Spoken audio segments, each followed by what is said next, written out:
we see some weird things are going on in America. In a serious problem, if you don't want to look that way there, but America, the American economy is in a very serious problem. Yes. Them say over 5 million people is out of job in America. In about 4 months, I know about 5 million. The population of America is 300 million. 5 million people is almost twice the population of Jamaica. And what happened now is that nobody no really business about no terrorist attack and no this and that in America. Them talk about how them are going to secure them job. And what them I say in America now is that most Americans' asset is really them house. And them I show you say black people, and we are talking about from the report where I get from like CNN and so now. Them I show you say black people, they are the lowest level when it come on to the depreciation of them house. Because them house used to value something for them old age. This them could have really do certain things with them house and thing. Now, it's not a house market at Guardia at all. So the value of the house drop significantly in America. So all these people who did really depend on them house to be them lifesaver in them old age, just end up now realize why them house almost no value nothing. It's a serious thing. And then now we say euro, the euro kind of look like it was separate itself. I mean the European Union look like it was separate itself because Greece, Spain. It's ironical. It's ironical that Greece right now in Europe is in a more financial, economical, social problem than all the other European countries that we hear about. And Greece was once a world power. Who can remember when Greece was once a world power? Greece was once ruling the world. The language that the New Testament was first written was written in Greek. And a lot of the interpretation of history came through Greek. The Greeks. And who can forget Alexander the Greek, who went to Kemet, now called Egypt, and burned down the libraries at Alexandria. And who can remember him going into a place named Iran, and these places conquering to conquer for the European empire. So Greece was really like a superpower. Most of the misinterpretation and mistranslation that we hold on fast to right now in history was given to us by the Greek language. And then who can forget also that people who study philosophy, especially in the Western world here, the only philosophers them know about is Greek philosophers. When we know that philosophers existed hundreds and thousands of years before any Greek did exist, any Greece did exist. So now we see Greece in a serious turmoil.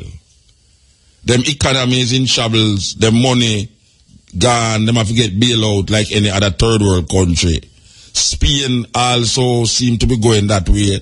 And now them are reconsider the euro, which is the money that is spread across Europe, except for England. We still maintain them pound. And the pound is a very big money. So everybody are reconsider now. Meanwhile, you know, say, Europe is America's biggest trading partner, and them latch on Europe. The money right now, European money I get low, American money I get big to it. So in terms of really what we call trade and industries and now, it become problematic. Meanwhile, the politics getting bigger and brewing hotter in America. So we have to watch ourselves. And we keep saying on this program here, you know, people don't want to listen to what we are saying, and we know what we are saying, and people don't try what we are saying because them feel say the messenger is the problem. Look here, man. We can't keep linking our survival with the North. We can't keep linking with survival with the North because we see what is happening with the North. When we say North, now we're talking about North America and Europe. We as people who have one ancestry, and we are talking about Caribbean people. Most Caribbean countries, the people them is have one ancestry, which is African.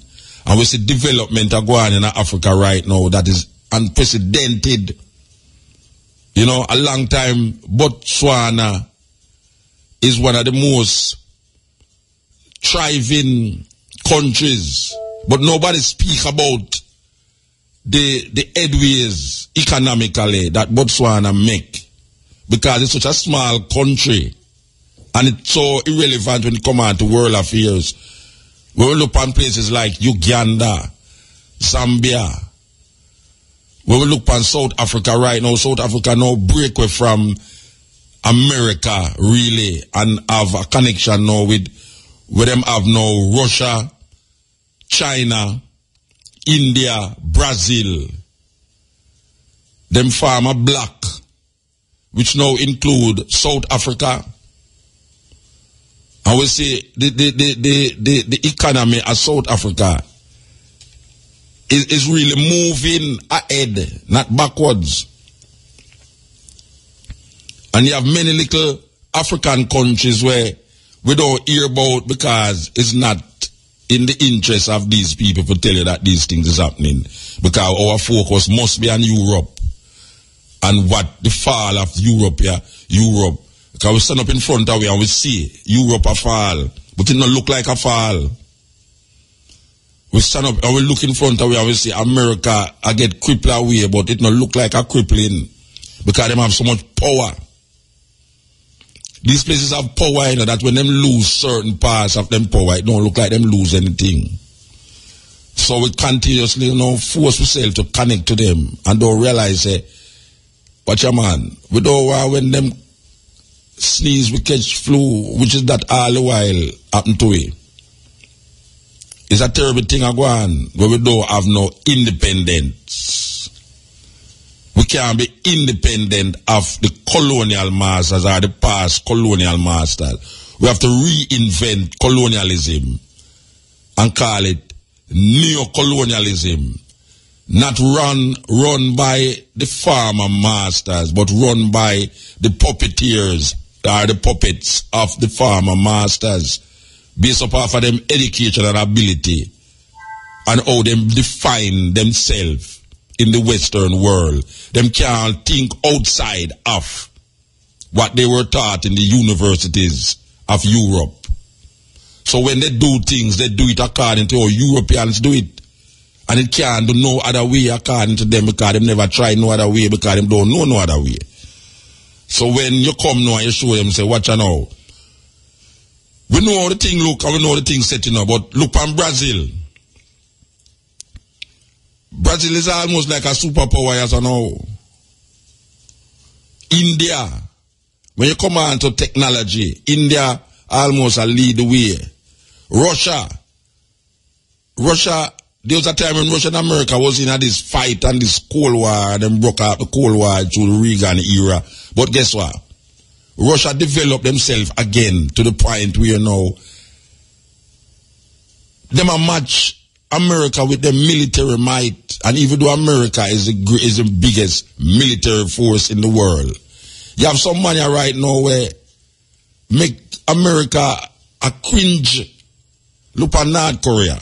North Korea make have a nuclear weapon and tell America they have nuclear weapon and them can't do nothing about it. And Iran round it, so I said them now make no nuclear weapon and them a do nuclear this. And America ready to go invade them and bomb them up. Because Israel decides why we can't afford to make Iran have these things around here. So we have to bomb them up, you know.